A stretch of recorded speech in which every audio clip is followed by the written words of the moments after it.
صباح الخير أعزائي المتابعين، إن شاء الله تكونون بخير وصحة وسلامة. اليوم أكلتنا راح تكون عدس. الجو برد كثير وثلج، فراح نعمل عدس اليوم. المكونات بسيطة طبعا.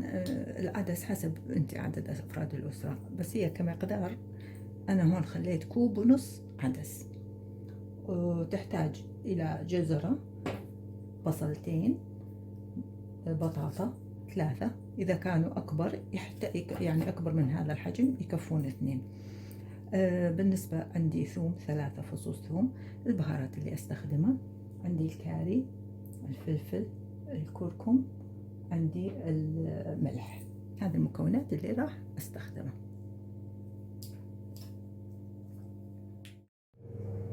طبعا أنا راح أستخدم قدرة ضغط. أنت عادي تقدرين تستخدمين أي قدرة عندك، بس أنا ليش أستخدم قدرة ضغط؟ حتى اللحم يستوي كله مع بعضه ب20 دقيقة، ما يحتاج منك أكثر من هالوقت. طبعا راح أخلي هون شوية زيت حتى أقلي مكونات البصل والجزر والبطاطا، وبعدين أضيف العدس واللحمة.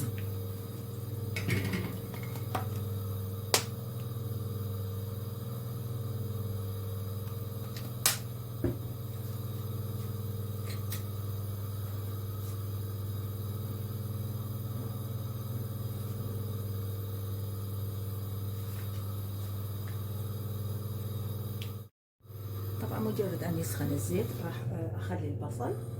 طبعا البصل قطعته بهذا الشكل.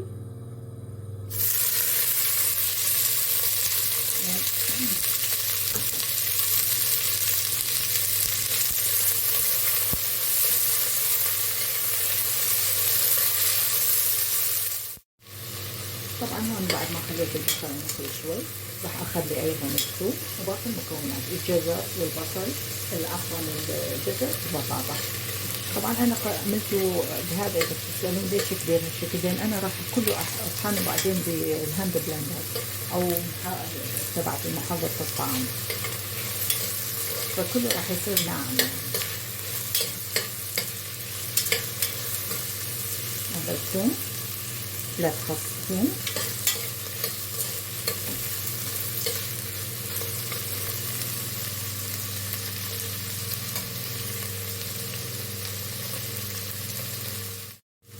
هذا الجزر،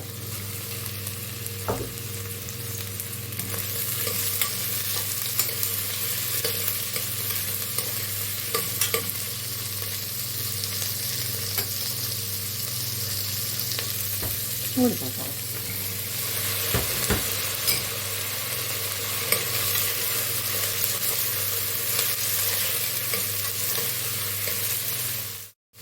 طبعا الآن راح أخلي البهارات اللي هي الفلفل. انتي طبعا حسب البهارات، حسب اذا تحبيها بيها طعم حار تحطين اكثر، ما تحبين انتي تتحكمين.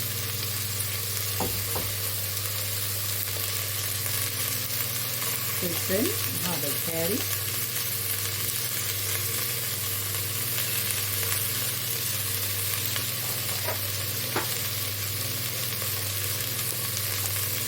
كركم،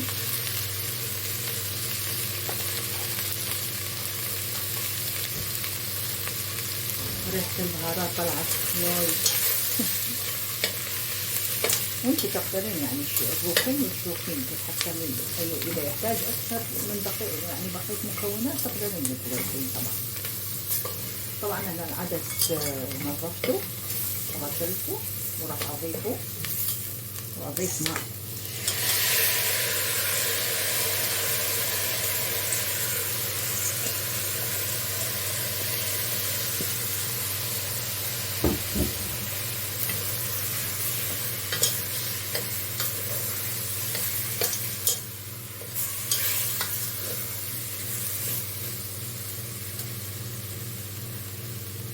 طبعا راح اضيف اللحمة،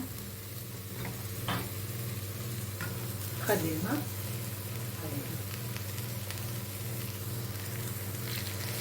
طبعا ماء ساخن حتى ما يحتاج وقت كثير، تنتظرين الى ان تغلي. تنغمر كل المكونات.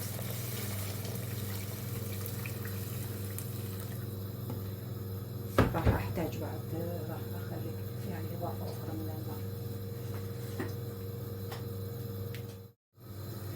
بمجرد أن يبدي، طبعا إذا تكونت عندك وغفة تقدرين تشيليها. أنا شلت كمان شوي صابون راح أشيلها، وتقدرين بعد ما تبدي بالغليان مباشرة تحطين الغطا وتتركيها لمدة 20 دقيقة.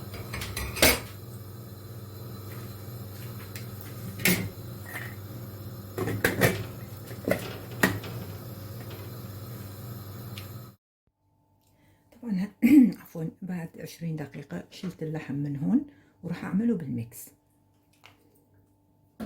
إلى أن تنخلط كل المكونات ويصبح الخليط ناعم.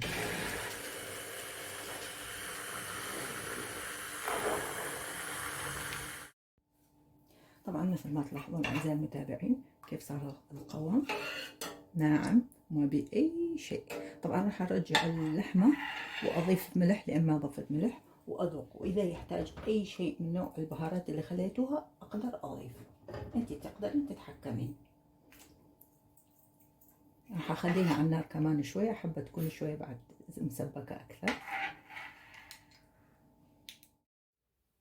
مثل ما تلاحظون أعزائي المتابعين الآن أكلتنا صارت جاهزة. شوربة العدس شوفوا ما شاء الله كيف صارت،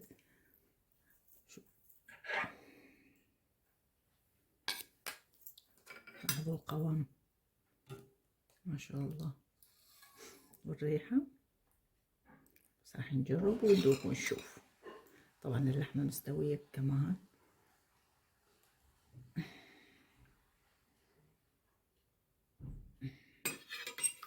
طبعا مع الليمون والخبز أكيد ما ننسى.